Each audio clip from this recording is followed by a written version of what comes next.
Today I'll be teaching you guys how you guys can verify your Discord account in PC.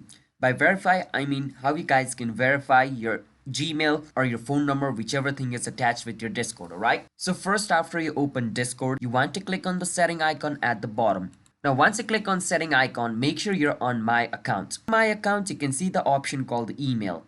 Now right beside email, you can see the verify button.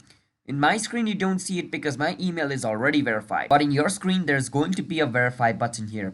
Click on verify and then a verification code is going to be sent to your mail. And on your mail, you need to go check the verification code and type it.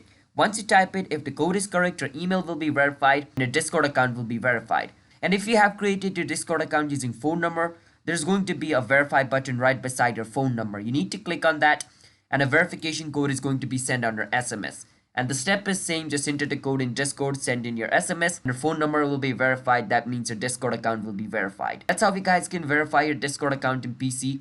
So if you guys found our video helpful, hit the subscribe to our channel, How to Guide. I'll see you guys next time.